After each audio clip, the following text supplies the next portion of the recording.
People वाले कुएं का रहस्य भाग 4। अर्जुन को साफ महसूस हुआ कि किसी ने उसका हाथ कसकर पकड़ लिया है।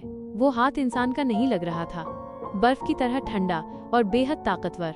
पूरा तहखाना अंधेरे में डूब चुका था। रवि की घबराई हुई आवाज बार बार गूंज रही थी, अर्जुन, कहाँ हो तुम? अर्जुन ने हाथ छुड़ाने की कोशिश की, लेकिन वो चीज उसे धीरे धीरे अंधेरे की तरफ खींचती जा रही थी। अचानक टॉर्च अपने आप फिर जल उठी। हल्की रोशनी में अर्जुन ने नीचे देखा। उसका हाथ एक बूढ़े आदमी ने पकड़ा हुआ था। उसकी लंबी सफेद दाढ़ी थी, चेहरा मिट्टी और खून से सना हुआ था और आंखें लाल अंगारों की तरह चमक रही थीं। रवि डरकर पीछे हट गया। ये कौन है? बूढ़ा आदमी धीरे से बोला। डरो मत, अगर सच जानना चाहते हो तो मेरे साथ आओ। उसकी आवाज बहुत भारी और अजीब थी, जैसे वर्षों से किसी बंद जगह में कैद हो। अर्जुन ने हिम्मत करके पूछा, तुम कौन हो? वो आदमी कुछ पल चुप रहा, फिर बोला, मैं इस तहखाने का आखिरी रखवाला हूँ। इतना कहते ही अचानक पूरे तहखाने में ठंडी हवा चलने लगी। दीवारों पर बने खून वाले हाथ धीरे धीरे हिलने लगे। रवि कांप गया। हमें यहाँ से निकलना चाहिए अर्जुन। लेकिन अर्जुन अब पीछे नहीं हटना चाहता था। उसे लग रहा था कि इस जगह के पीछे कोई बहुत बड़ा रहस्य छिपा है।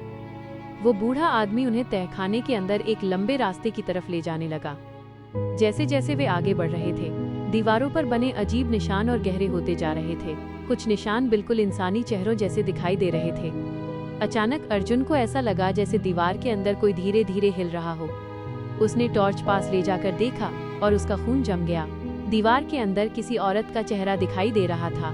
उसकी आंखें बंद थीं, लेकिन होंठ धीरे धीरे हिल रहे थे, जैसे वो कुछ कहना चाहती हो। रवि डर के मारे चीख पड़ा। तभी वो चेहरा अचानक गायब हो गया और पूरा रास्ता फिर से शांत हो गया। कुछ दूर आगे जाने के बाद उन्हें लोहे का बहुत बड़ा दरवाजा दिखाई दिया। दरवाजे पर मोटी मोटी जंजीरें बंधी थीं और बीच में वही निशान बना था जो बाबा के घर और तस्वीरों वाली दीवार पर था। अर्जुन ने पूछा, इस दरवाजे के पीछे क्या है? बूढ़े आदमी का चेहरा अचानक गंभीर हो गया। वो धीमी आवाज में बोला, यहीं से सब शुरू हुआ था। इतना कहते ही अचानक दरवाजे के पीछे से किसी के चीखने की आवाज आई, बचाओ लल। ये आवाज बिल्कुल रामखेलावन बाबा की थी। अर्जुन तुरंत दरवाजे की तरफ दौड़ा। उसने पूरी ताकत से जंजीरें खींची, लेकिन वे नहीं टूटी। तभी बूढ़े आदमी ने अपना हाथ दरवाजे पर रखा और अचानक सारी जंजीरें अपने आप खुलने लगीं। चर्रर दरवाजा धीरे धीरे खुला। अंदर बहुत बड़ा कमरा था। कमरे में चारों तरफ पुरानी तस्वीरें टंगी थीं और हर तस्वीर के नीचे किसी का नाम लिखा था। अर्जुन ने ध्यान से देखा। उन नामों में गांव के कई पुराने लोगों के नाम थे। कमरे के बीचों बीच रामखेलावन बाबा जंजीरों से बंधे बैठे थे। उनके कपड़े फटे हुए थे और चेहरे पर चोट के निशान थे। बाबा ने अर्जुन को देखते ही कहा, तुम लोग यहाँ क्यों आए? ये जगह मौत का घर है। रवि तुरंत बाबा की जंजीरें खोलने लगा। तभी अचानक कमरे की सारी तस्वीरें हिलने लगीं। टक टक टक तारांकन। ऐसा लग रहा था जैसे तस्वीरों के अंदर कोई चल रहा हो। अचानक एक तस्वीर नीचे गिर गई, कांच टूट गया और तस्वीर के अंदर का आदमी धीरे धीरे हिलने लगा। उसकी आंखें पूरी काली थीं। तभी पूरे कमरे में जोरदार हंसी गूंज उठी। हाँ हाँ हाँ। कमरे की दीवारें कांपने लगीं। धीरे धीरे अंधेरे से एक लंबा आदमी बाहर आया। उसने काले कपड़े पहन रखे थे, चेहरा आधा जला हुआ था और आंखें लाल थीं। रामखेलावन बाबा का चेहरा डर से सफेद पड़ गया। वे कांपते हुए बोले, भैरव सिंह। अर्जुन चौंक गया।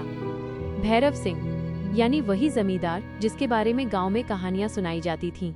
लेकिन वो तो 40 साल पहले मर चुका था। भैरव सिंह की भारी आवाज पूरे कमरे में गूंजी, मरकर भी मैं इस गांव को नहीं छोड़ूंगा। अचानक कमरे की सारी मोमबत्तियां अपने आप जल उठीं। अर्जुन ने देखा कि जमीन पर अजीब गोल निशान बने हुए थे और उनके बीच सूखा हुआ खून फैला था। बाबा ने कांपती आवाज में कहा, यही उन लोगों की बलि दी गई थी। भैरव सिंह जोर से हंसा, उन सब की आत्माएं अब मेरी हैं। तभी अचानक कमरे के कोने में सफेद रोशनी दिखाई दी। गौरी वो धीरे धीरे अंधेरे से बाहर आई। उसकी आंखों में दर्द था। उसने अर्जुन की तरफ देखा और बोली, सच सबके सामने लाओ। गौरी ने कमरे के बीच रखे एक पुराने पत्थर की तरफ इशारा किया। अर्जुन और रवि ने मिलकर वह पत्थर हटाया। नीचे एक लकड़ी की पुरानी पेटी छिपी हुई थी। अर्जुन ने कांपते हाथों से पेटी खोली। अंदर कुछ सोने के सिक्के, पुरानी तस्वीरें और एक लाल कपड़े में लिपटी डायरी रखी थी। अर्जुन ने डायरी खोली। पहले ही पन्ने पर लिखा था, अगर ये डायरी किसी को मिले तो समझ लेना कि गांव का असली हत्यारा भैरव सिंह है।